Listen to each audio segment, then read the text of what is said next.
হয়তো বৃদ্ধ হয়ে যাচ্ছি, এই জন্য হাসি কমে যাচ্ছে। সবাই একটু নোটিস করছে মিঠপা আগের মতো হাসায় না, তাই ভাবছি যে আবার একটু বকবক বাড়িয়ে দিব আর কি। আমাদের আর্নিং সোর্স তো বাড়ছে না। এই যুগে এসে রাত 11টার পর গেট বন্ধ, অনুমতি ছাড়া প্রবেশ করিবেন না।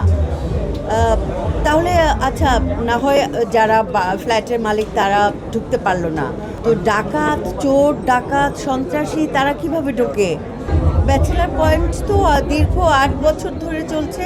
দর্শক তো নিঃসন্দেহে এটি জনপ্রিয় এবং সর্বাধিক ভিউজ একটি সিরিজ ব্যাচেলার পয়েন্ট। দীর্ঘ 8 বছর ধরে একমাত্র সিরিজ যেটা চলছে ব্যাচেলার পয়েন্ট। 8 বছর ধরে আমার মনে হয় না বাংলাদেশে আর কোনো ধারাবাহিক চলেছে কি মানে আপনাদের কাছে আমি জানতে চাইছি, আমার অজানা থাকতেও পারে এটাই যে 8 বছর ধরে চলছে, এটা তো আমরা একটা তালি পেতেই পারি, তাই না?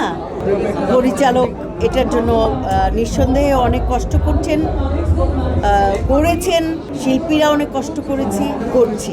প্যাম্পার আসলে আমরা শুটিংয়ে কেউ কাউকে প্যাম্পার করি না। আমরা অনেক সুখ দুঃখের গল্প করি, বিশেষ করে আমি অনেক সুখ দুঃখের গল্প করি আর অনেক হাসাই, নিজেও হাসি, এটাই আমার পছন্দ। ইদানিং হয়তো বৃদ্ধ হয়ে যাচ্ছি, এই জন্য হাসি কমে যাচ্ছে।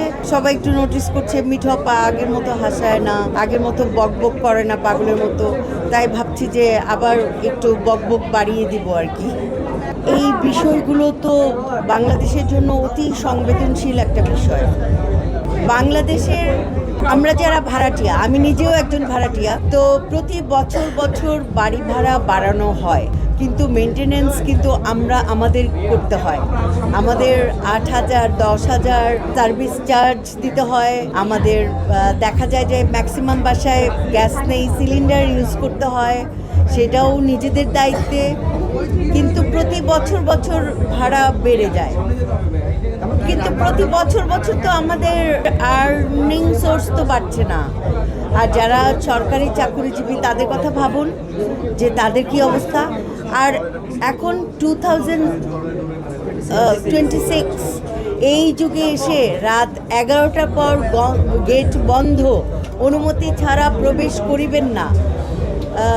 তাহলে আচ্ছা, না হয় যারা ফ্ল্যাটের মালিক তারা ঢুকতে পারলো না, তো ডাকাত, চোর ডাকাত, সন্ত্রাসী তারা কিভাবে ঢোকে?